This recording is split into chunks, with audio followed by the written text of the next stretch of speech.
వైద్యులు అనగానే ఆరోగ్యానికి సంబంధించిన సేవలు మాత్రమే అందిస్తారని అనుకుంటాము. కానీ వారు కూడా ప్రవృత్తి రీత్యా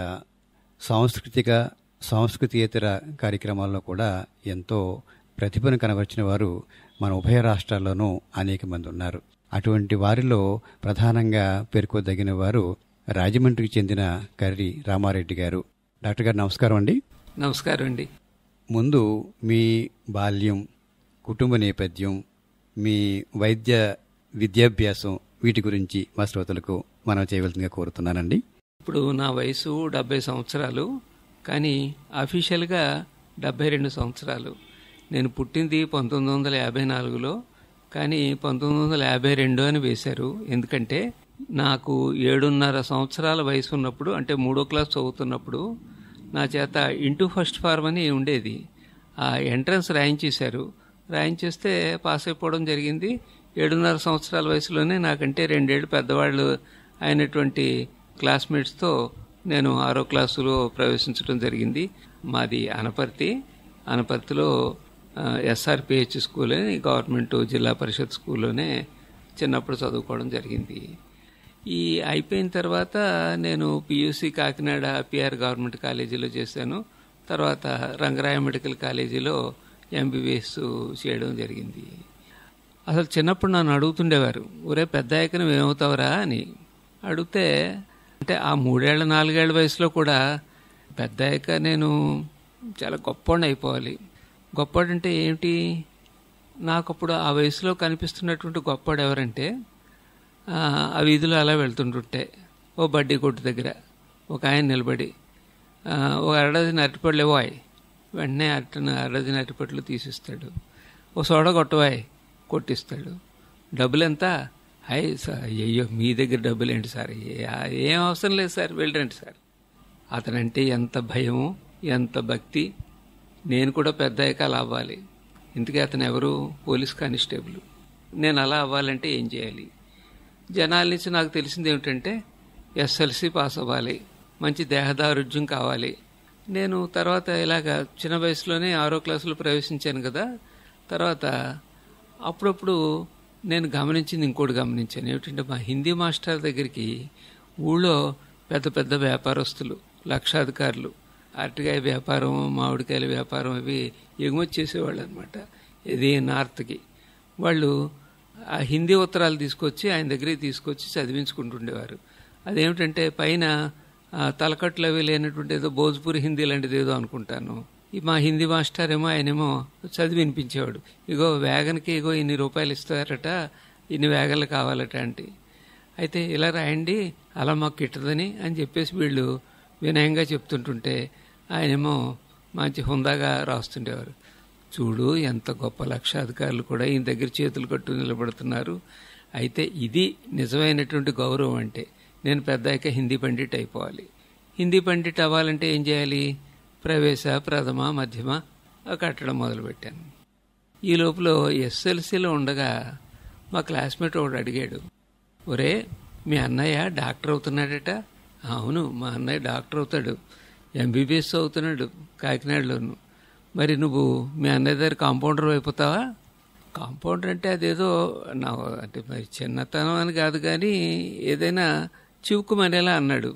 అనేటప్పటికీ నేను డాక్టర్ అయిపోవాలి అని అనుకోవడం జరిగింది. అనుకోవడమే బైపీసీలో చేరడం. బైపీసీలో నాకు 71.75% ఆప్షనల్స్లో రావడం. అది నిజానికి మంచి మార్కే, గవర్నమెంట్ సీట్ వస్తుంది అనుకున్నాను. కానీ ఆ ఏడాది కట్ ఆఫ్ 76% మూలన నాకు గవర్నమెంట్ సీట్ రాలేదు. ఆ కాలంలో 7,500 రూపాయలు డొనేషన్ కట్టి రంగరాయ మెడికల్ కాలేజీలో డొనేషన్ క్యాండిడేట్గా, అది కూడా 6 నెలలు పోగొట్టుకుని వెయిటింగ్ లిస్ట్లో MBBSలో చేరడం జరిగింది. MBBSలో నేను ప్రైవేట్ కాలేజీలో డొనేషన్ కట్టి వెయిట్ లిస్ట్లో లాస్ట్ క్యాండిడేట్ కింద చేరినా కానీ నాకు నా సత్తా ఏదో తెలుసు. అందుకనే నేను ఫస్ట్ MBBS అంటే ఫస్ట్ 2.5 yearsలో యూనివర్సిటీ ఫస్ట్, సెకండ్ MBBS అంటే నెక్స్ట్ 2 yearsలో యూనివర్సిటీ ఫస్ట్, ఫైనల్ ఇయర్లో యూనివర్సిటీ సెకండ్. ఈ విధంగా యూనివర్సిటీ ర్యాంక్స్, గోల్డ్ మెడల్స్తో నేను MBBS అవ్వడం జరిగింది.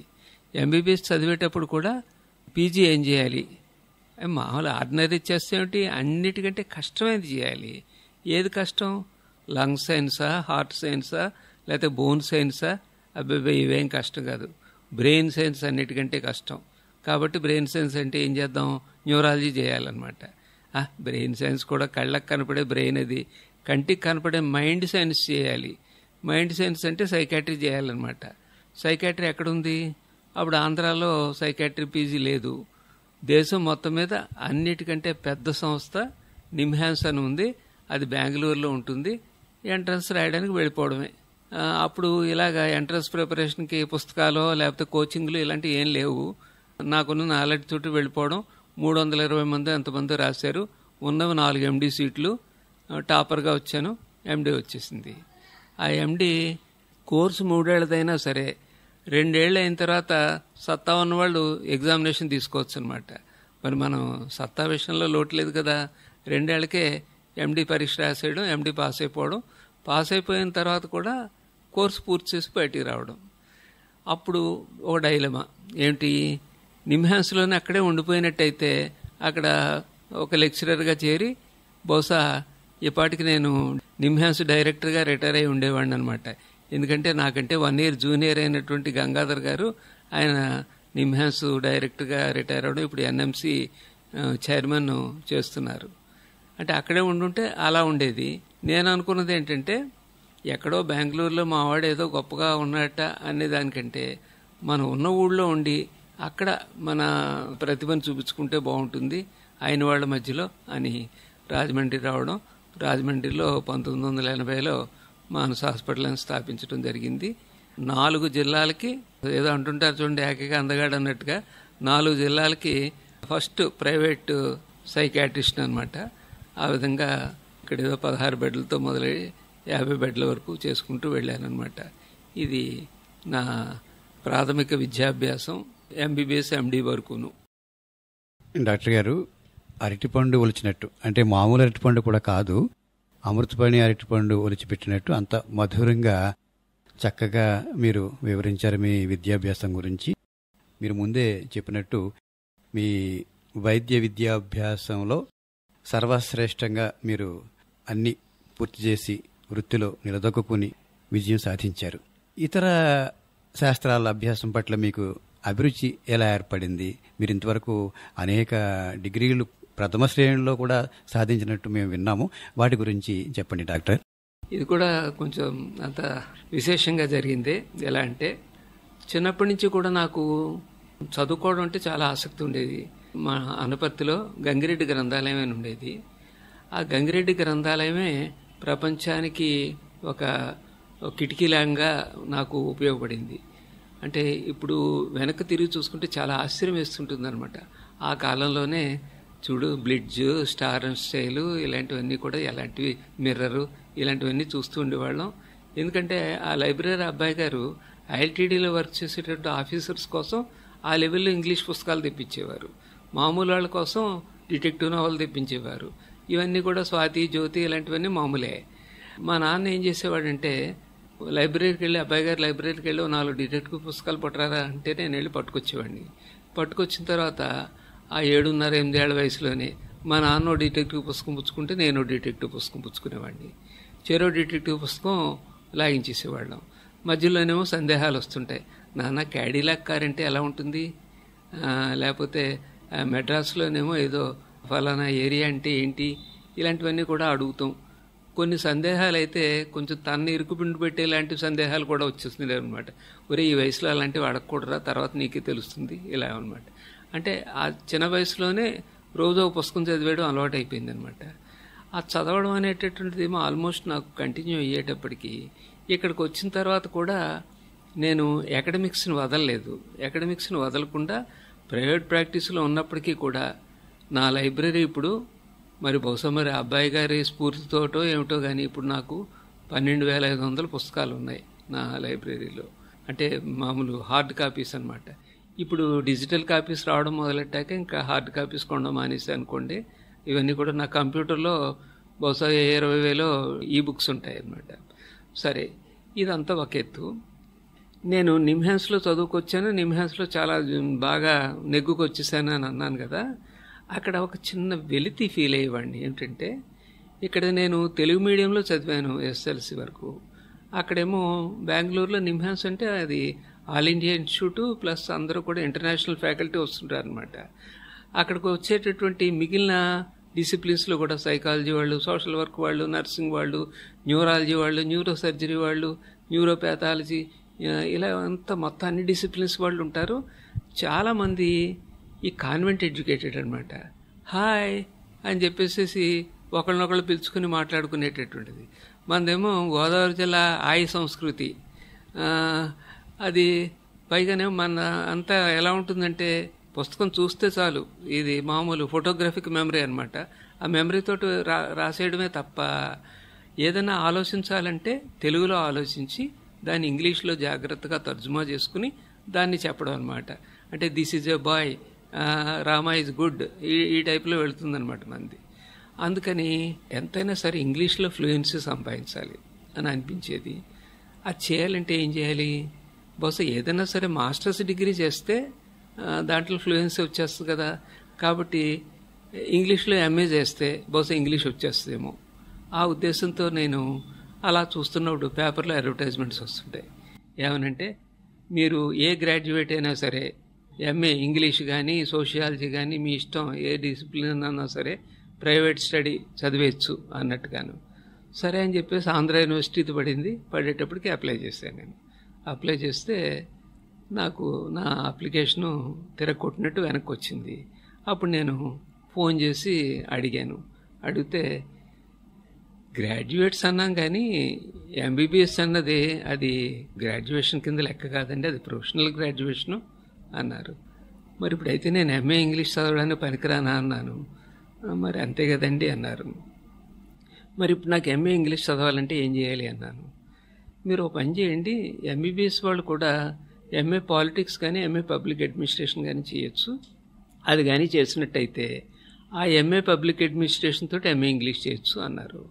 సరే అనుకుని అయితే ఆ సీట్ ఇప్పిస్తారా నాకు అన్నాను. అంటే అరే నిన్న అయిపోయిందండి లాస్ట్ డేటు, వచ్చే ఏడాది వరకు ఆగాల్సిందే అన్నారు.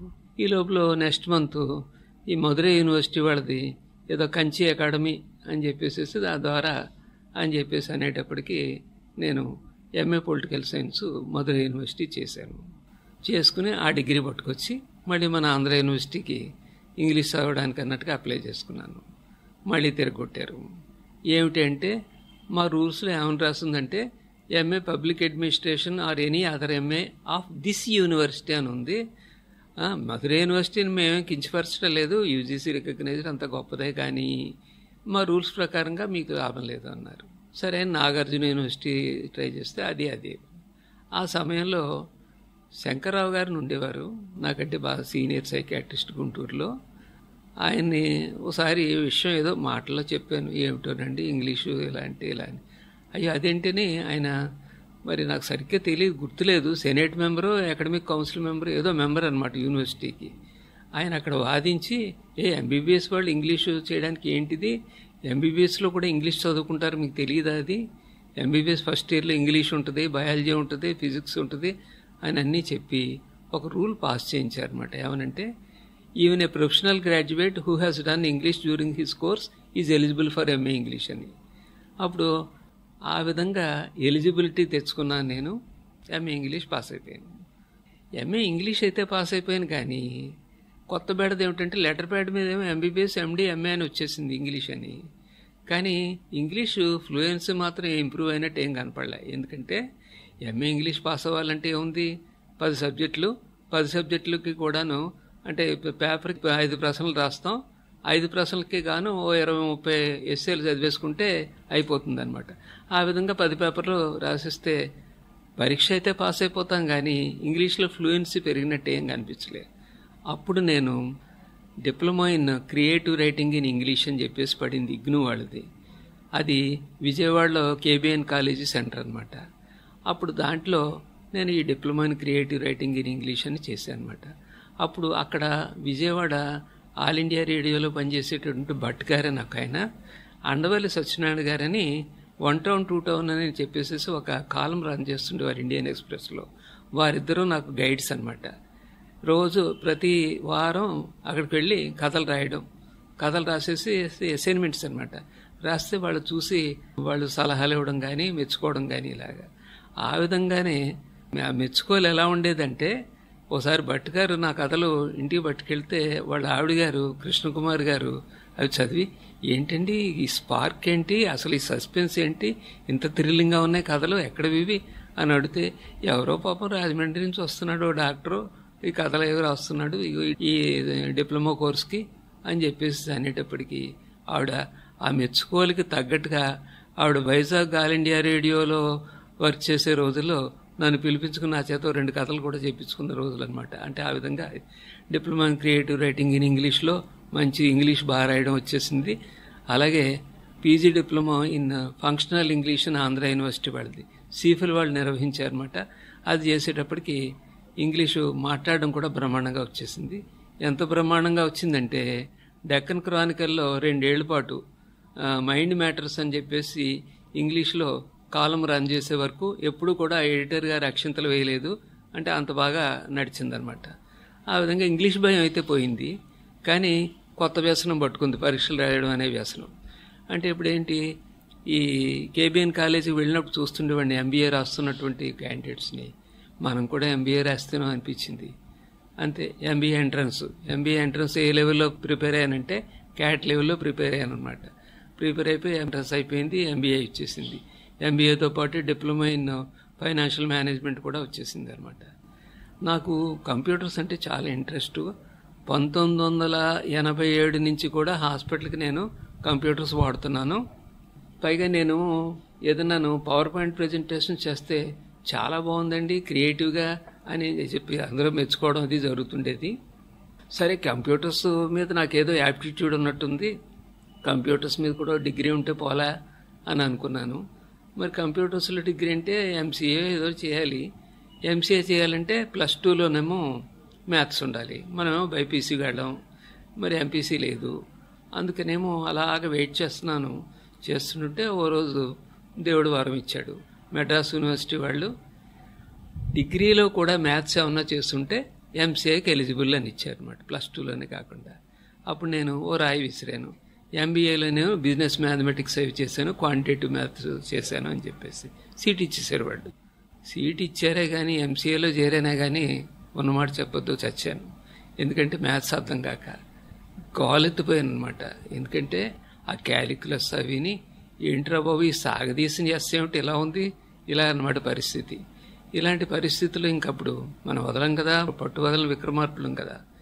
మా పిల్లలకి ట్యూషన్ చెప్పేటటువంటి మాస్టారు వీక్యూ మాస్టర్ అని 7వ క్లాసు లెక్కల పుస్తకం వారం రోజులు, 8వ క్లాసు వారం రోజులు, 9వ క్లాసు వారం రోజులు, 10వ క్లాసు వారం రోజులు, ఇంటర్మీడియట్ 2 వారాలు చదివేయడం పుస్తకం. మధ్యలో సందేహాలు వస్తే ఫోన్లో ఆయన అడగడం. ఆ విధంగా మ్యాథ్స్ మీద గ్రిప్పు సాధించి ఎంసీఏ 76% తోటి పాస్ అయిపోవడం జరిగింది. అప్పుడు అర్థమైంది, ఓహో నేను ఒక డాక్టర్ అయ్యండి కంప్యూటర్ ఇంజనీర్ అయిపోయినాయి అని చెప్పేసేసి. కానీ మళ్ళీ ఏదో చిన్న వెలితి, ఎంసీఏ అంటే చిన్న కంప్యూటర్ ఇంజనీరు, ఎంటెక్ చేస్తే పెద్ద కంప్యూటర్ ఇంజనీర్ అవుతాను. ఎంటెక్ చేస్తే పోలా, ఎంటెక్ చేయాలంటే బీటెక్ చేసిన వాళ్ళకే సీట్లు ఇస్తుంటారు.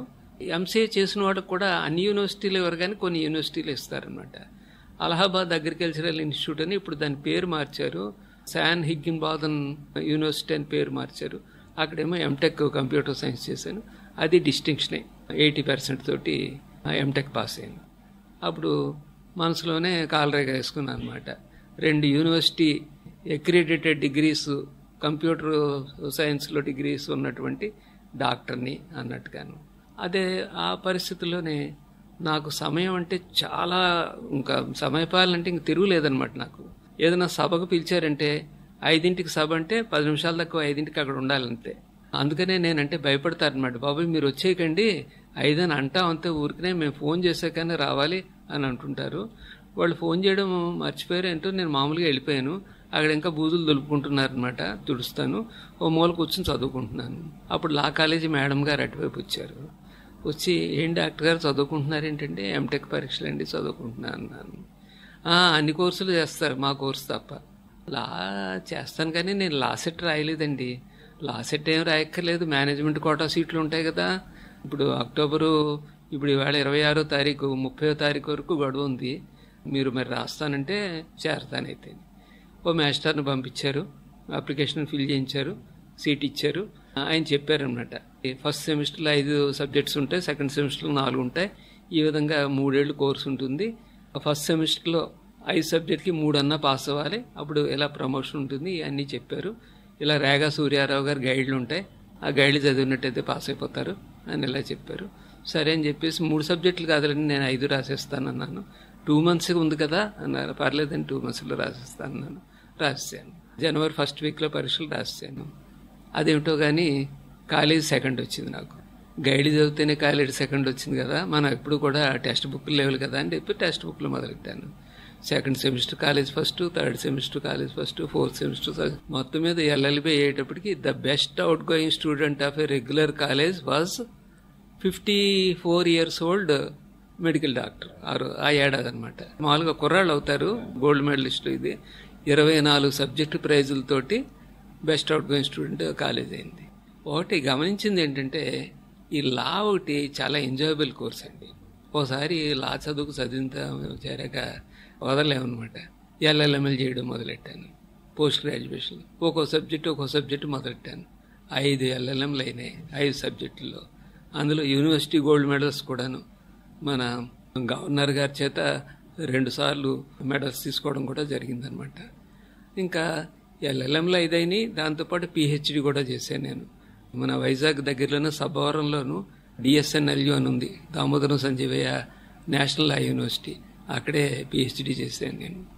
ఇక నాకు పిల్లల్ని చూస్తే చాలు మైమరిచిపోతుంటాను, స్టూడెంట్ని అయిపోతుంటుంటాను. పాఠాలు చెప్పడం అంటే నాకు ఎంత ఇష్టమో. అందుకనే పిల్లలకి మోటివేషన్ క్లాసెస్ 2500 పైచిలకు మోటివేషన్ క్లాసెస్ చెప్పడం జరిగింది ఇప్పటివరకు. అందుకని బీఈడీ చేస్తే పోలా అనుకున్నాను, బీఈడీ చేశాను. బీఈడీలో కూడా best outgoing student of the education college with 2 subject prizes అనమాట. ఎంఈడీ చేశాను, డిస్టింక్షనే. ఎంఈడీ చేశాక మరి పిహెచ్డీ కూడా చేయాలి కదా. భారతీయ యూనివర్సిటీలో ఎడ్యుకేషన్లో పిహెచ్డీ చేశాను. ఇలా చేస్తుండగానే ఇంకా రకరకాల కోర్సులు అనమాట. అంటే ఎంకామ్ చేశాను, ఇటు ఎంబీఏ చేశాను, ఎంబీఏలో ఇలా చేశాను. అలాగే మాస్టర్ ఆఫ్ జర్నలిజం చేశాను. తర్వాత ఏమో master of science in psychotherapy and counselling చేశాను. అలాగే బిఎల్ఎస్సి, లైబ్రరీన్ అంటే నాకు చాలా ఇష్టం కాబట్టి బిఎల్ఎస్సి చేశాను. బిఎల్ఎస్సి చేసి ఎంఎల్ఐఎస్సి కూడా చేశాను. ఇక్కడ విచిత్రం ఏంటంటే, బిఎల్ఐసి మామూలుగా ప్రైవేట్ స్టడీగానే ఎస్వి యూనివర్సిటీ అనమాట. చేస్తే జీవితంలో ఒక పెద్ద దెబ్బ తగిలేసింది నాకు అక్కడ. ఎలా తగిలిందంటే, రిజల్ట్స్ వచ్చాయి, ఓ సబ్జెక్ట్ ఫెయిల్ అయ్యానని చెప్పేసి. అయిందిరా నీ పని, వేషాలు వేస్తూ మెట్లు ఎక్కుతున్నావు కదా, జారి పడ్డావురా, ఇంక నీకు పని అయిపోయినట్టే అని చెప్పేసి అనుకుని, ఏంటిది నేనేమిటి ఫెయిల్ అవ్వడం ఏంటి, అసలు చాలా ఆశ్చర్యంగా ఉందని చెప్పేసి రీవాల్యుయేషన్కి పెట్టాను. రీవాల్యుయేషన్ పెడితే ఎప్పటికీ కూడా రీవాల్యుయేషన్ రిజల్ట్ రావటం లేదు. నేను కౌరు పంపిస్తే, ఈయన రీవాల్యుయేషన్ అండి రిజల్ట్కి, ఈయనకి వచ్చిన మార్కులకి రీవాల్యుయేషన్ మార్కులకి మధ్య మోర్ దాన్ 20% గ్యాప్ ఉంది, అప్పుడు థర్డ్ వాల్యుయేషన్కి పంపిస్తారు. ఇగో ఇలాగ వాల్యుయేషన్ మీద వాల్యుయేషన్ జరుగుతున్న వలన ఈయనకి ఇది జరిగిందని చెప్పేసి, ఆ వాల్యుయేషన్ మీద వాల్యుయేషన్లో అవి ఇవి మొత్తం మీద వాళ్ళన్నీ తంతులు పడ్డాక మార్క్స్ వచ్చాయి. వస్తే విచిత్రం ఏమిటంటే, రెగ్యులర్ క్యాండిడేట్స్ కంటే కూడా నాకు ఎక్కువ మార్కులు వచ్చేటప్పటికి యూనివర్సిటీ గోల్డ్ మెడల్ బిఎల్ఐసిది అక్కడ కాన్వకేషన్లో గోల్డ్ మెడల్ తీసుకోవడం జరిగిందనమాట. అలాంటి విచిత్రాలు కూడా ఉన్నాయి. సరే, ఎంఎల్ఐసి చేశాను. ఆ తర్వాత ఏమో యోగా అంటే ఒక విధమైన నాకు ఒక విచిత్రమైన చూపు అనమాట. ఏంటిది, కాళ్ళు చేతులు ఎలా వంకరగా పెట్టి కూర్చుంటే జబ్బులు తగ్గిపోతాయా, ఇదేదో విచిత్రంగా ఉందే అని చెప్పేసి దీని సంగతి ఏదో తేల్చేయాలి అని అనుకుని యోగాలో సర్టిఫికెట్ కోర్స్ చేశాను. ఆ తర్వాత ఏమో పీజీ డిప్లొమా ఇన్ యోగా, ఇవి నాన్న యూనివర్సిటీలు అనమాట, ఇవి చేశాను. అలాగే యోగా ఇన్స్ట్రక్టర్ కోర్స్ చేశాను. యోగా ఇన్స్ట్రక్టర్ కోర్స్ ఎందుకు చేశానంటే, ఈ ఎస్వ్యాస అని బెంగళూరులో ఉంది. ఆ ఎస్వ్యాసలో పిహెచ్డి చేయాలంటే ముందు ఇన్స్ట్రక్టర్ కోర్స్ చేయాలన్నమాట. యోగా ఇన్స్ట్రక్టర్ కోర్స్ ఎక్కడుందయ్యా అంటే, మన ఈ రాజమండ్రిలో ఉన్న జైల్లో ఉందన్నమాట. జైల్లో ఖైదీలకు ఉందన్నమాట ఆ కోర్సు, బయట ఎక్కడా లేదు. అప్పుడు చిన్న చిలిపి ఆలోచన వచ్చిందనమాట. ఏదన్నా చిన్న దొంగతనం చేసి ఖైదీగా వెళ్ళిపోతే అక్కడ కోర్సు చేసేయచ్చు కదా అని చెప్పి. నాకున్నటువంటి ఏదో చిన్న పలుకుబడి అన్నవన్నీ, ఎందుకంటే జైల్లో కూడా ఖైదీలకి అవి కూడా నేను క్లాసులు తీసుకునేవాడిని. అలాగే అక్కడ ఉండేటువంటి స్టాఫ్ కూడా మోటివేషన్ క్లాసులు అవి తీసుకునేవాడిని. ఇలాగా మరి నేను కోర్స్ చేయాలనుకుంటున్నాను. ఎలా అంటే, అయ్యయ్యో మీ ఏం పర్వాలేదు, మీరు వచ్చే ఎగ్జామినేషన్ రాయొచ్చు అని అన్నారు. అదేవిధంగా నేను అక్కడికి 2-3 సార్లు వెళ్ళి నా క్లాస్మేట్స్, అంటే అక్కడ ఉన్న ఖైదీ క్లాస్మేట్స్కి వాళ్ళకేమో కొంచెం నేనే క్లాసులు చెప్పడం, ఈ విధంగా చేసి అక్కడేమో అది చేయడం జరిగింది. ఆ తర్వాత ఏమో పిహెచ్డి ఈ బాలాజీ విద్యాపీఠ్ అని ఉంది, అది పాండిచ్చేరిలో, NAAC A++ గ్రేడ్ యూనివర్సిటీ అది. అక్కడ యోగాలోనే ఇంటర్నేషనల్ ప్రఖ్యాతి గాంచినటువంటి ఆనంద్ బాలయోగి భవనాని గారు, వారి దగ్గర నేను యోగా థెరపీలో పిహెచ్డి చేయడం జరిగింది. విశేషం ఏంటంటే, యోగాలో పిహెచ్డీలు చాలామంది ఉంటారు, కానీ యోగా థెరపీలో పిహెచ్డి కంట్రీలోనే ఫస్ట్ అనమాట. ఈ విధంగా అది జరిగింది. అలా మొత్తం మీద యోగా థెరపీలో పిహెచ్డి వచ్చేటప్పటికి మొత్తం డిగ్రీలు అన్నీ కలిపితే 32 వరకు వచ్చినాయి. అప్పుడు పిహెచ్డి చేసేటప్పుడు ముందు 2 పిహెచ్డీలు అప్పుడు ఇది లేదు, కానీ ఈ యోగా థెరపీ పిహెచ్డీకి వచ్చేటప్పుడు యూజీసీ కొత్త రూల్స్ అయ్యి ఎప్పటికప్పుడు అమెండ్ చేస్తుంటుంది. ఎన్పిటెల్ అని, అదేంటంటే ఈ నేషనల్ ప్రోగ్రామ్ అనమాట, టెక్నాలజికల్లీ ఎన్హాన్స్డ్ లెర్నింగ్ అనమాట. ఐఐటీల యొక్క కాన్సార్టోరియం అనమాట. ఐఐటి మెడ్రాసు, కాన్పూరు, ఖరగ్పూరు, గౌహతి, ముంబై, వీళ్ళందరూ plus IASc Indian institute of science, వీళ్ళందరూ కలిపిన గ్రూప్ అనమాట. ఐఐటి మెడ్రాస్ ఏమో దీనికి సెంట్రల్ హబ్ అనమాట. వీళ్ళు కోర్సులు నిర్వహిస్తారు, సర్టిఫికేట్ కోర్సులు. ఇంకా అద్భుతమైన క్వాలిటీ అనమాట. ఐఐటి అంటే తెలియదే ఉంది, ఐఐటీలో సీట్ రావడమే గొప్ప. అలాంటి ఐఐటి వాళ్ళ పరీక్ష అంటే అది ఎన్పిటెల్ కోర్సులు 2 రీసెర్చ్ కోర్సులు చేయాలంటే పిహెచ్డీలో ఉండగా చేశాను నేను. అవి ఏంటంటే, ఒకటేమో ఫండమెంటల్స్ ఆఫ్ హెల్త్ స్టాటిస్టిక్స్, ఇంకోటేమో బయోమెడికల్ స్టాటిస్టిక్స్ ఎక్స్పెరిమెంటల్ డిజైన్స్ అనేవి చేశాను అనమాట. తర్వాత నాకు ఎన్పిటెల్ మీద దృష్టి పడింది. పడేటప్పటికి అవి పరీక్షలు రాయడం మొదలెట్టాను. ఏమిటంటే, ఒక పిహెచ్డీ చేయాలంటే 4-5 ఏళ్ళు పడుతుంది. అదే ఐఐటి సర్టిఫికేట్ కోర్స్ అయినట్టయితే అది చాలా చదివేసేసి మన ప్రతిభని చూపించేయడం కింద ఉండేటటువంటి పరిస్థితి. ఆ విధంగా చేసి మరి ఇప్పటికేమో ఒక 10 ఎన్పిటెల్ సర్టిఫికెట్స్ చేశాను. ఈ ఏడాది చేసిన పని ఏంటంటే, ఈ సెమిస్టర్లో, అంటే మన జూలై టు డిసెంబరు 2024 సెమిస్టర్లో 12 కోర్సులు ఒకేసారి చేస్తే ఎలా ఉంటుంది, ఆ 12 కోర్సులు కూడా ఒకదానికొకటి క్లాష్ అవ్వకుండా ప్లానింగ్ వేసుకోవాలి. ఇవి చేయడం మొదలుపెట్టాను. మన నవంబర్ సెషన్ కూడా పరీక్షలు అయినాయి. రిజల్ట్స్ కోసం వెయిట్ చేస్తున్నాను. ఈ రిజల్ట్సే అంటే నేను అనుకున్నట్టే వచ్చేస్తే నాకు 50 పూర్తి అవుతుంది అనమాట. అంటే 50 కోర్సులు అవుతాయి, 50 డిగ్రీలు అవుతాయి అనమాట. అది డాక్టర్ గారు, మీరు సకల శాస్త్ర సంపన్నులాగా ఉంది. మీ చేసిన కోర్సులు చూస్తుంటే చాలా సంతోషం డాక్టర్ గారు. మీ అభిరుచికి, ఆసక్తికి ధన్యవాదాలు డాక్టర్ గారు. మీకు ధన్యవాదాలు. డాక్టర్ గారు, ఇప్పుడు వైద్య వృత్తిలో ఉన్న వారికి ప్రధానంగా వ్యక్తిగతమైన జీవితం చాలా ఇబ్బందులు ఉంటాయని మనం వింటూ ఉంటాం. తర్వాత మీరు అన్నట్టు మీరు ఎన్నుకున్న ఈ మానసిక వైద్యం అనేది కత్తి మీద సాము లాంటిది, పళ్ళి మీద డ్యాన్స్ లాంటిది కూడా. అటువంటి డాక్టర్గా మీరు ప్రాక్టీస్లో మీరు ఎటువంటి అనుభవాన్ని చవిచూశారు? ఈ వృత్తిలో మీరు ఎదుర్కొన్న సమస్యలు కానివ్వండి, లేదా ఈ వృత్తిలో మీరు రాణించడానికి, విజయం సాధించడానికి ఉన్న రహస్యం ఏమిటి డాక్టర్ గారు? మీరు చాలా మంచి ప్రశ్న అడిగారు.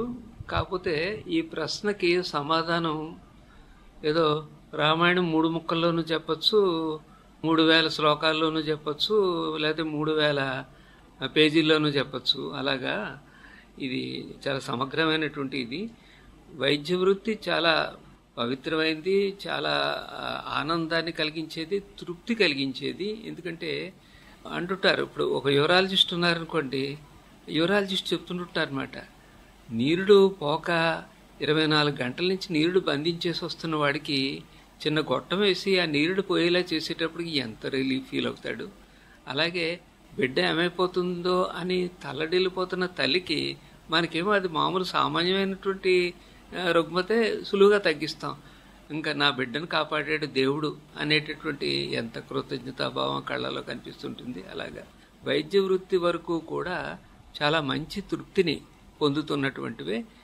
అంటే ఆ తృప్తి ఎలా కనిపిస్తుంటుందంటే, ఎవరైనా వచ్చి మా అమ్మాయికి మీ హాస్పిటల్ పేరు మానస అని పెట్టామండి అని అంటే, ఆహా అలాగా అని ఒకసారి మీరే వచ్చి నిజానికేమో పెట్టడం అంటే అనుకున్నాము, మీ నోటితోటే పెట్టండి, ఇలాంటివి అనమాట. ఈ విధంగా లేకపోతే ఎవరైనాను ఇప్పుడు the best PRO for any hospital అన్నది ఎక్కడో అడ్వర్టైజ్మెంట్ ఇచ్చుకుంటే కాదు, satisfied customer is the best PRO అనమాట. అలాగా మా ఊళ్ళో అందరూ చెప్పుకున్నారండి మీ దగ్గరికి వెళ్ళమని. ఈ విధంగా మౌత్ టు మౌత్ క్యాన్వాసింగ్ లాగా అంతా కూడా మనం చేస్తున్నటువంటి సేవ బయటకు వస్తుంటుంటే చాలా ఆనందం కలుగుతుంటుంది. ఇక ఒడిదుడుకులు అంటారా, ఒడిదుడుకులు అన్నది ప్రతి దాంట్లోనూ నాణ్యానికి రెండో కోణం అన్నది ఉంటూనే ఉంటుంది. ఎంత మంచి చేస్తున్నప్పటికీ కూడా రెండో పక్క మనం చూస్తూనే ఉంటుంటాము. అది చూస్తున్నప్పటికీ కూడా అంటే మనకు ఒక పక్క నుంచి 95% లాభం పొందుతున్నప్పుడు 5% సైడ్ ఎఫెక్ట్స్ వస్తున్నప్పటికీ కూడా ఏ విధంగా అయితే వెళ్ళిపోతామో, ఇప్పుడు ఒక క్లాత్ బిజినెస్ పెట్టుకున్నాడంటే అక్కడ బయట లక్షల రూపాయలు బొమ్మలు పెడతాడు, ఏది చీరలు కట్టే, నిజానికి అమ్ముడవు, లోపల అమ్ముడేవన్నీ కూడా మధ్యతరగతి చీరలే అయినప్పటికీ కూడా ఈ కాస్ట్ భరించాలి. అలాగే కొన్ని నష్టాలు కూడా భరించాల్సి వస్తుంటుంది. అంటే ఉదాహరణకి ఎంత మంచి మందు వేసినా సరే యాదృచ్ఛికంగా ఏదన్నా రాదలిస్తే ఈ మందు మూలానే అది వచ్చిందేమో అనేటట్టుంది. పైగా మాకు ఉండేటటువంటి క్లయింట్స్ ఎలాంటి వాళ్ళు అంటే, మిగిలిన చోట్లయితే పేషెంట్స్ వాళ్ళ బాధలు వాళ్ళు చెప్పుకుంటారు, తగ్గిన తర్వాత తగ్గిందని చెప్పగలుగుతారు. ఇలాగా మా పేషెంట్లో సగానికి సగం మంది వాళ్ళకి ఇష్టం లేకుండా తీసుకురాబడ్డ వాళ్ళే.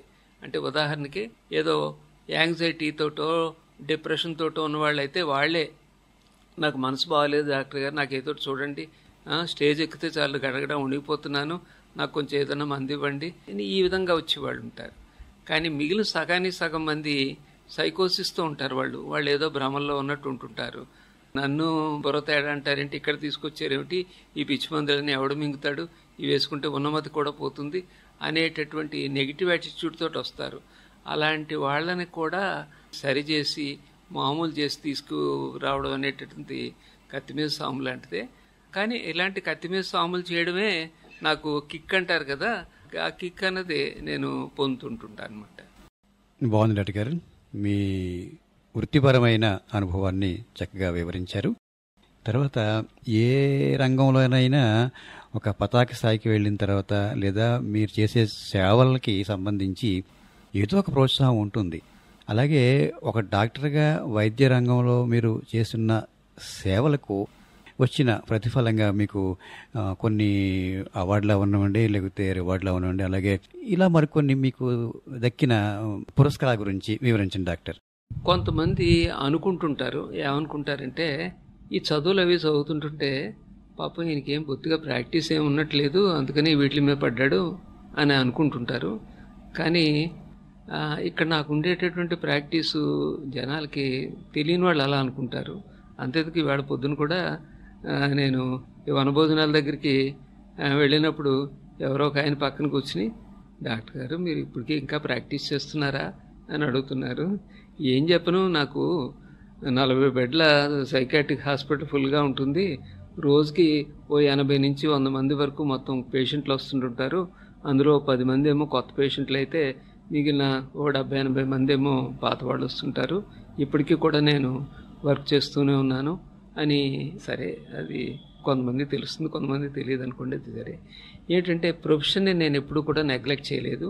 ప్రొఫెషన్లో నేను పతాక స్థాయికి వెళ్ళాననే అనుకుంటున్నాను. ఎందుకంటే నేను ఇండియన్ సైకాట్రిక్ సొసైటీలో స్టేట్ లెవెల్లో ప్రెసిడెంట్ చేశాను. చెప్పాలంటే యంగెస్ట్ ప్రెసిడెంట్ అనమాట. బహుశా 34 ఏళ్ల వయసులోనో 33 ఏళ్ల వయసులోనో స్టేట్ లెవెల్ సైకాట్రిక్ సొసైటీకి ప్రెసిడెంట్ అయ్యాను నేను. ఆ తర్వాత ఏమో కొన్నాళ్ళకి సౌత్ జోను సైకాట్రిక్ సొసైటీకి ప్రెసిడెంట్ అయ్యాను. ఆంధ్రప్రదేశ్ జర్నల్ ఆఫ్ సైకలాజికల్ మెడిసిన్కి 10 ఏళ్ల పాటు ఎడిటర్గా చేశాను నేను. ఇండియన్ జర్నల్ ఆఫ్ సైకలాజికల్ మెడిసిన్కి 2 ఏళ్ల పాటు ఎడిటర్గా చేశాను. అలాగే ఎడిటోరియల్ బోర్డ్స్లో కూడా చాలా వాటిలో ఉన్నాను నేను. ఈ విధంగా నా పేపర్స్ కూడా చాలా చోట్ల నేను ప్రజెంట్ చేయడం జరిగింది, అదేవిధంగా నేను పబ్లిష్ అవ్వడం కూడా జరిగింది. ఇక ఇప్పటివరకు 4500 వ్యాసాలు ఈ 4500 వ్యాసాల్లోనూ ఒక 100 ఏమో సైంటిఫిక్ వ్యాసాలు, ఇది జర్నల్స్లో పడిన లాంటివైతే మిగిలినవన్నీ కూడా పాపులర్ పత్రికల్లో అనమాట. అంటే ఇక్కడ ఈవినింగ్ సాక్షి అని ఉంటుంది, అందులో సంధ్య అని ఉంటుంది. అంటే ఒక దాంట్లో మనస్సాక్షి, ఒక దాంట్లో మనసు పాడింది, ఒకటేమో వర్తమాన పరిచిత్రాలు అని చెప్పేసి రాజమండ్రికి ఫేమస్ సమాచారం, అలాగే మనోరాఘవీయం అని చెప్పేసి సరికొత్త సమాచారంలో, ఇలాగ వారానికి 4 కాలమ్స్ రన్ అవుతూనే ఉన్నాయి. ఇప్పుడు ఎప్పటి నుంచో 30 ఏళ్ళ నుంచి రన్ అవుతూనే ఉన్నాయి. ఇంకా అలాగా వాళ్ళకి విసుగెత్తడం లేదు, మరి నేను కాదంటలేదు, అలా వెళ్ళిపోతుంది అనమాట బండి. అలాగే సైకాలజీ టుడే అని ఒక పత్రిక వచ్చేది, ఈ మధ్య ఆగిపోయింది, కానీ అది కూడా ఓ 25 ఏళ్ల పాటు మంత్లీ నా కథ, సైకాలజీ కథ ఒకటి వస్తూనే ఉండుండేది. ఈ విధంగా ఈ రచనా వ్యాసంగం ఇలా సాగుతుంది. ఇక ప్రొఫెషనల్లో నేను ఇండియన్ సైకాట్రిక్ సొసైటీ వాళ్ళు ఇచ్చేటటువంటి top level awards, DLN Murthyrao oration award అన్నది, జేకే త్రివేది అవార్డు అన్నవి, ఈ 2 కూడా టాప్ అనమాట. ఇంకా ఇండియన్ సైకాట్రిక్ సొసైటీ అంటే భారతీయ మానసిక వైద్య నిపుణుల యొక్క సంఘం అనమాట. దాంట్లో టాప్ అవార్డులు ఏంటంటే ఈ 2ను. ఈ 2 కూడా పొందినటువంటి ఏకైక తెలుగు రాష్ట్రాల్లో సైకాట్రిస్ట్ అనమాట. అదేవిధంగా ప్రైవేట్ సైకాట్రిక్ అసోసియేషన్ అని ఒకటి ఉంది, అది అమిత్ బోరా అవార్డు అని ఉంది, ఆ అవార్డు కైవసం చేసుకున్నాను. అలాగే global association of physicians of Indian origin, అంటే బయట ఇతర కంట్రీస్లో ఉన్నటువంటి ఎన్ఆర్ఐ డాక్టర్స్ వాళ్ళ అసోసియేషన్ ఒకటి ఉంది. దానికి main sponsor Apollo Pratap Reddy గారు అనమాట. ఆయన ఆధ్వర్యంలో నడుస్తుంటుంది. ఒక ఏడాదేమో వేరే కంట్రీలో జరిగితే, ఒక ఏడాదేమో మన ఇండియాలో జరుగుతుంటుంది. వాళ్ళ లైఫ్ టైం అచీవ్మెంట్ అవార్డు కూడా గాపియో అని నాకు ఇవ్వడం జరిగింది. ఇక అన్నిటికంటే విశేషం ఏంటంటే, ఒక పక్కేమో ఐఎంఏ ఇండియన్ మెడికల్ అసోసియేషన్ వాళ్ళ నేషనల్ అవార్డ్స్ 2 వచ్చాయి. డాక్టర్స్కి ఇచ్చేటటువంటి టాప్ అత్యున్నతమైనటువంటి అవార్డు ఏమిటయ్యా అంటే doctor BC Roy national award. ఈ బీసీ రాయ్ నేషనల్ అవార్డు పెట్టినప్పటి నుంచి కూడా ఈ 45 ఏళ్లలోనే ఎంతమంది సైకాట్రిస్టులకు ఇచ్చారయ్యా అంటే 5గురికి వచ్చింది. అందులో నేనే ఆఖరి వాడిని అనుకోండి. 2014 సంబంధించి 2017లో వచ్చింది అదనమాట. అలాగే తెలుగు రాష్ట్రాల్లో ఏకైక సైకాట్రిస్టు బీసీరాయ్ అవార్డు పుచ్చుకున్నవాడిని అనమాట. ఆ విధంగా నాకు మెడికల్ సైన్స్ నుంచి తృప్తుంది. ఇక డిగ్రీల విషయంలో అంటారా, లిమ్కా బుక్ ఆఫ్ రికార్డ్స్లో ఎప్పుడో 10 ఏళ్ల నాడే నా పేరు అందులోకి ఎక్కింది. అంటే ఎంటెక్లో అవి అయ్యేటప్పటికే ఎక్కేసింది. అంటే విభిన్నమైన రంగాల్లో క్వాలిఫికేషన్స్ ఉన్న డాక్టర్గా. ఇక వరల్డ్ రికార్డు గిన్నీస్ బుక్లోకి అప్లై చేయడం జరిగింది. జనాలు అడిగారు కాబట్టి చేశాను. చేస్తే వాళ్ళు చాలా పొలైట్గా సమాధానం చెప్పారు. మాకు ఎడ్యుకేషనల్ క్వాలిఫికేషన్స్ విషయంలో మాకు కేటగిరీ లేదు.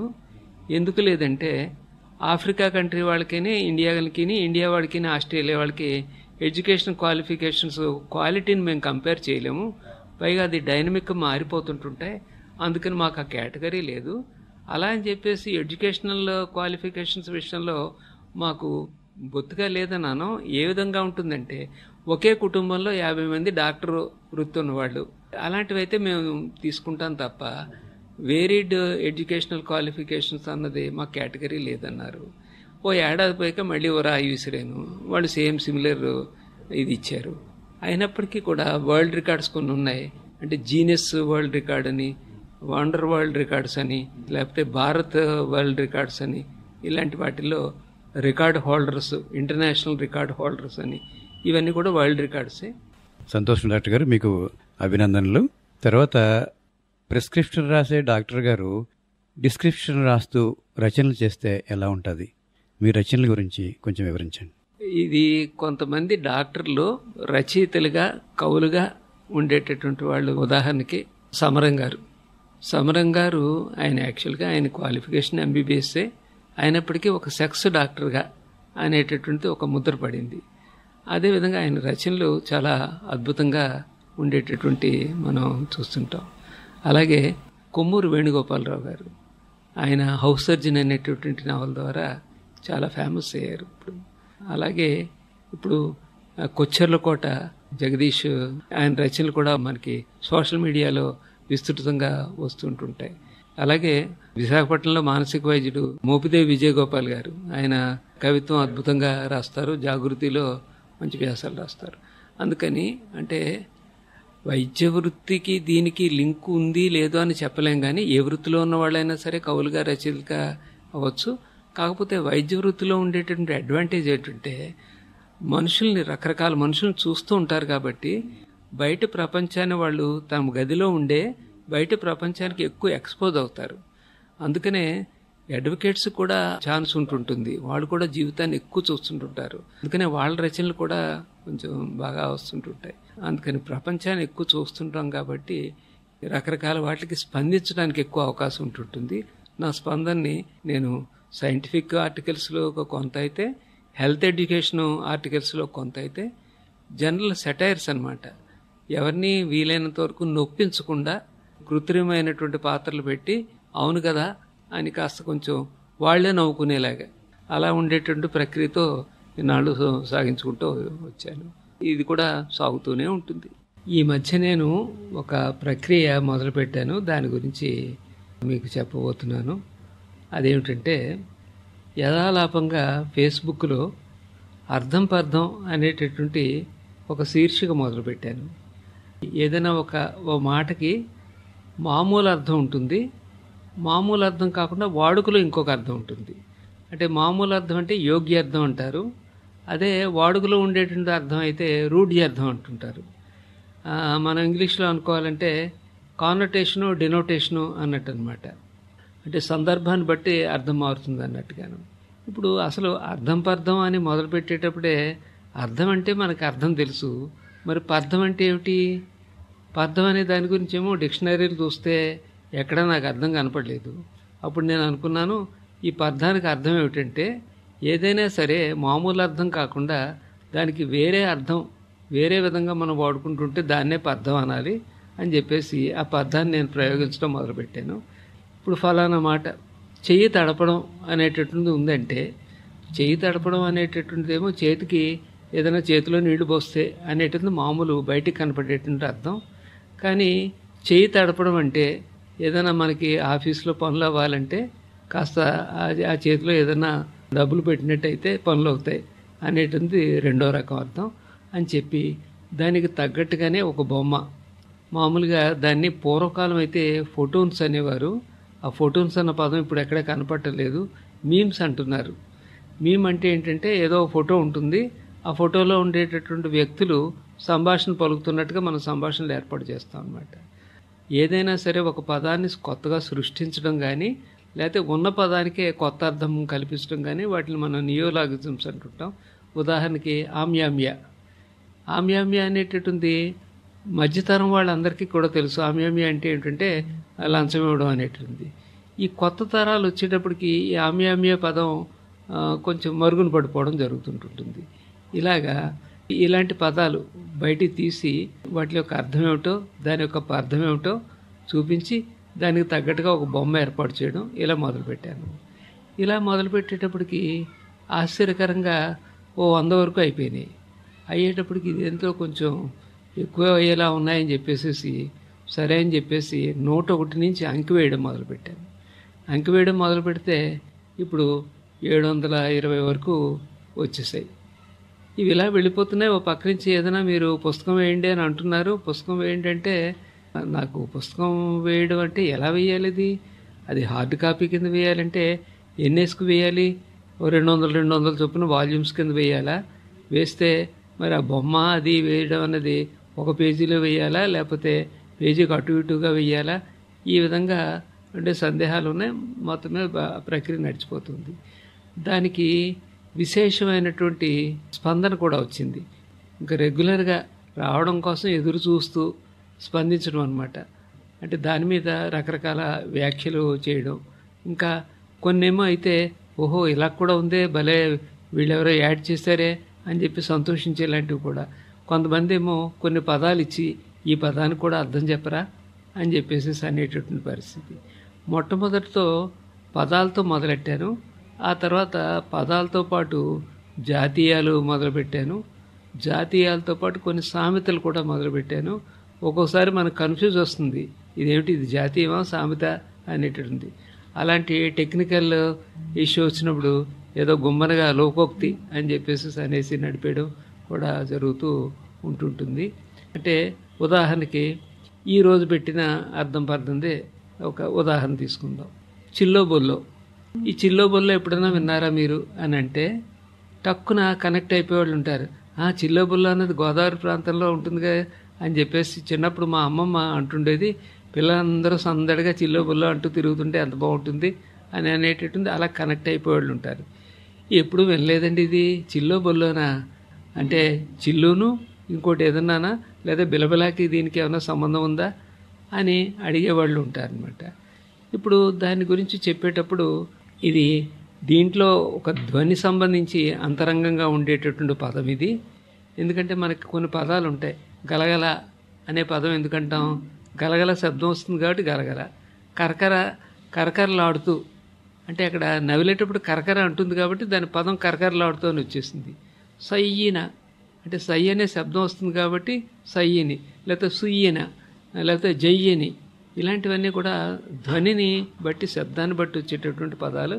ఇంగ్లీష్లో ఒనోమాటోపిక్ వర్డ్స్ అని అంటుంటారు. అంటే ఆ విధంగా కొంచెం భాష గురించి చెప్పడం కూడా.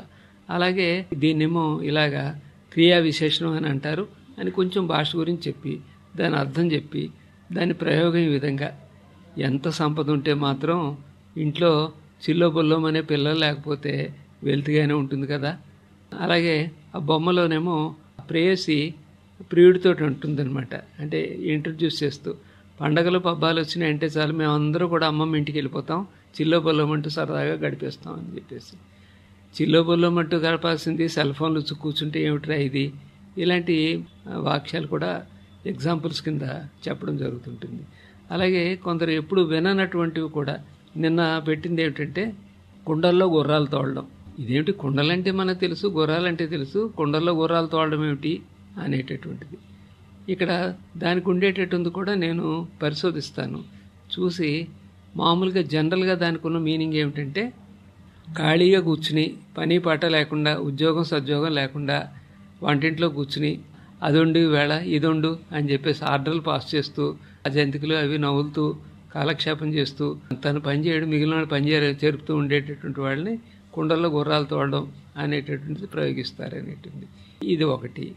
దీన్ని శోధించడం ద్వారానే మనకి ఇంటర్నెట్ వచ్చేసిన వలన గూగుల్ సెర్చ్లో విపరీతంగా చేయడం అన్నది జరుగుతూ వస్తుంది. కాబట్టి అది దాని ద్వారా చూస్తే ఒక కథ ఒకటి కనిపించింది. ఏమనంటే ఎవరైనా సరే ఏదైనా సరే పని తొందరగా అవగొట్టడం కోసం కంగారు పెట్టేయడని అలా వాడతారు అని చెప్పేసి. అని ఆ కథలో ఏమిటంటే వాళ్ళ అమ్మేమో వండుతుంటుంది, ఇంకా అవదేంటి నాకు ఆకలేసేస్తుంది అని కుర్రాడు కంగారు పెట్టేస్తుంటుంటే వాళ్ళ అమ్మ అంటుందన్నమాట, ఇది ఏమైనా గుర్రాలతో వాళ్ళం అనుకుంటున్నావా ఉడకాలంటేని అని చెప్పేసి. అంటే ఈ విధంగా కొంచెం డిస్టెంట్గా ఉండేటటువంటి ప్రయోగాలు కూడా మనం చూస్తుంటుంటాం. అలాగే కొన్ని రకాల పదాలు ఉన్నాయంటే ప్రాంతానికి కూడా వాటి వాడుక మారిపోతుంటుంది. ఉదాహరణకి దిగులు అనే పదం ఉందనుకోండి, మన ఏరియాలో దిగులు అంటే ఏమిటంటే బెంగ అనేటువంటి అర్థం వస్తుంది. అదే కొంచెం బెంగళూరుకు దగ్గరగా ఉండేటువంటి రాయలసీమ ప్రాంతంలో అంటే అక్కడ వాళ్ళేమో దిగులాగుత్తే అని అంటుంటారు కన్నడలో. అలాగే మనవాళ్ళు కూడానేమో దిగులయ్యింది అంటారు. దిగులైంది అంటే బెంగ అయింది అని కాదు, అక్కడ భయం వేసింది అనడం కోసం. అంటే ఒకే పదం మార్పు ఏ విధంగా ఉంటుంది అనేటువంటి. అలాగే ఏదో మొత్తం మీద పులుసులో కలిపేశాడు అంటే ఏంటనమాట, అంటే తన సొంతానికి వాడేసుకున్నాడు అనే అర్థం కోసం అనమాట. అంటే ఖర్చు కోసం నేను తీస్తారు, అంటే నిజాయితీగా ఖర్చు పెట్టాలంటే ఆఫీస్ సొమ్ము అంతా ఈ జేబులో ఉండాలి, తన సొంత సొమ్ము అంతా ఇంకో జేబులో ఉండాలి. ఆఫీస్ వాహనం అనేటటువంటిది కొంతమంది గొప్ప ఆఫీసర్స్ ఉంటారు, ఆఫీస్కి వెళ్ళేటప్పుడేమో తన సొంత సైకిల్ మీద బైక్ మీద వెళ్తారు, అక్కడ పెట్టేసేసి జీపులోనేమో ఆఫీస్ పనులన్నీ చేసుకుని మళ్ళీ ఆఫీస్ దగ్గర దిగిపోయి తమ సొంత ఇది వస్తుంటారు. అలాంటిది కాకుండా ఏదైనా సొమ్ము వస్తే దాన్ని వేసేయడం అనేటటువంటిది, ఇలాంటి పులుసులో పెట్టడం. ఇలాంటి వాడికి ఇంకోటి ఏంటంటే గాంధీ లెక్క రాసేయడం. అంటే ఏంటంటే అప్పుడు గాంధీ గారు మొత్తం దేశం అంతా తిరిగేటప్పుడు స్వాతంత్రోద్యమానికి విరాళాలు చాలా విరివిగా ఇచ్చేస్తుండేవారట. ఆయన పేరు చెప్తే చాలు ఒంటి మీద ఉండేటువంటి నగలు కూడా దానం కింద ఇచ్చేసేవారట. అలాంటిది అంటే ఏదైనా అడిగితే లెక్కలు అబ్బెబ్బే అది అలాగే ఇలా వేసేవంటే అలాంటి వేసామని అంటారు, కానీ గాంధీ గారికి ఇచ్చేసానంటే మాత్రం ఎవరో మాట్లాడరు అనమాట. అందుకని ఏదైనా సరే సొమ్ము లెక్క తేలాపోతుంటుంటే గాంధీ లెక్కలో రాసేవాయ్ అనేటటువంటిది. అంటే ఈ విధంగా మనం రకరకాలు పట్టుకుని పాతవి అన్నీ కూడా కొత్త తరానికి పరిచయం చేయడం, అలాగే కొత్త పదాలు మన పాత వాళ్ళకి పరిచయం చేయడం. ఉదాహరణకి నిబ్బా నిబ్బి. ఈ నిబ్బా నిబ్బి అనేటటువంటిది వీళ్ళకి తెలుస్తుంటుంది, ఏది కొత్త వాళ్ళకి తెలుస్తుంది. మా తరం వాళ్ళకైతే నిబ్బా నిబ్బి ఏమిటి అని అంటారు. నిబ్బా నిబ్బి అంటే ఏమిటంటే నూనూగు మీసాలతో ఉండేటటువంటి కుర్రకారు అనమాట. అప్పుడప్పుడే తొలి ప్రేమలో పడుతున్నటువంటి ఏదో 10th క్లాస్ కుర్రాళ్ళు, ఇంటర్మీడియట్ కుర్రాళ్ళు, ఇలాంటి వాళ్ళని నిబ్బా అని మగాళ్ళని, నిబ్బి అని ఆడవాళ్ళని వాడుతూ ఉంటుంటారు అనమాట. ఇలాంటి కొత్త పదాలు, అలాగే ఈ బ్రోలు, ఇలాంటి పదాలు, ఇవన్నీ కూడా వీళ్ళకి కూడా పరిచయం చేయడం ఈ విధంగా సాగిపోతుంది. మొట్టమొదట్లో అయితే మీమ్స్ పెట్టేవాడిని. ఇప్పుడైతేనేమో ఆర్టిఫిషియల్ ఇంటెలిజెన్స్ వచ్చేసిన సహాయంతో బొమ్మలు కూడా చాలా చక్కగా వస్తున్నాయి. ఈ ప్రక్రియ సాగుతోంది. మీతో ఈ విధంగా పంచుకున్నందుకు గాను చాలా సంతోషంగా ఉంది. ధన్యవాదాలు. Thank you doctor. సుమారు 40 నిమిషాల నుంచి 60 నిమిషాల లోపు నేను మీతో మాట్లాడుతున్నాను. నా గురించి ఒక మానసిక వైద్యులుగా మీరేమనుకుంటున్నారు ఇంతసేపటి నుండి? మీరు నా దగ్గరికి ఇంటర్వ్యూకి రాకముందే నా గురించి మీరు చాలా స్టడీ చేశారు. మంచి ఇంటర్వ్యూ చేసేవాడు ఎప్పుడు కూడా ఆ విధంగానే అసలు తను ఎక్కడికి వెళ్తున్నాడు, ఏ వ్యక్తితో మాట్లాడదలుచుకుంటున్నాడు, ఆ వ్యక్తి నుంచి మనం ఏం రాబట్టాలి, రాబట్టేది ఇంటర్వ్యూ చేసేటప్పుడు అతని నుంచి సబ్జెక్ట్ ఓరియంటెడ్గా వెళ్ళాలా, పర్సన్ ఓరియంటెడ్గా వెళ్ళాలా అనేటటువంటి ముందే ఏర్పాటు చేసుకుని, సబ్జెక్ట్ ఓరియంటెడ్గా వెళ్ళాలంటే ఏమంటే ఈ మధ్య డిప్రెషన్ పెరిగిపోతుంది, స్ట్రెస్ ఎక్కువైపోతుంది, మీ అభిప్రాయం ఏమిటి, దీన్ని ఎలా నిర్మూలించాలి, ఈ విధంగా యాంగిల్లో వెళ్తారు. అలా కాకుండా అసలు మీ చదువులేంటి, మీ వృత్తి ఏమిటి, ఈ విధంగా వెళ్ళడానికి మీరు ముందే ప్లాన్ చేసుకున్నారు. అందుకనే తగ్గట్టుగానే మీరు ప్రశ్నలు అడిగారు, ఆ ప్రశ్నలకు తగ్గట్టుగానే మీరు ఆన్సర్స్ తీసుకోగలిగారు. ఇది మొదటిది. రెండవది, కొంతమంది ఎమిచ్యూర్ ఇంటర్వ్యూయర్స్కి ఉండేటటువంటి ఒక గుణం ఏమిటంటే వాళ్లే ప్రశ్న వేసేటప్పుడే మొత్తం ఇంచుమించు వాళ్ళ అభిప్రాయాన్ని చెప్పేసేసి ఇంకా చివరికి ఇంటర్వ్యూ చేయబడేవాడు ఇంకా నీరసంగా అవును మీరు చెప్పింది కరెక్టే అంతేనండి అనేటటువంటి పరిస్థితి తీసుకొస్తుంటారు. అలా కాకుండా జస్ట్ ఒక చిన్న ఫెయిలర్ అలా వేసేటప్పటికి 5 నిమిషాలు, 10 నిమిషాలు, పావు గంట సేపు నేను వాగేటటువంటి స్థితి మీరు తీసుకొచ్చారు. మీతో నా పరిచయం అంటే ఫోన్లో ఒకసారి మాట్లాడడం, ఇప్పుడు ఇదే అయినప్పటికీ కూడా నిజంగా మీ స్లాగన్లు hats off. Thank you doctor. మీ మాటలతోటి నా మాటలతోటి చాలా విషయాలు శ్రోతలు గ్రహించుంటారని భావిస్తున్నానండి. నమస్కారం డాక్టర్. నమస్కారం అండి. మీకు ధన్యవాదాలు. ఈ విధంగా ప్రజల ముందుకి ఆల్ ఇండియా రేడియో విశాఖపట్నం వారి ద్వారా రావడం అన్నది చాలా చాలా సంతోషంగా ఉంది.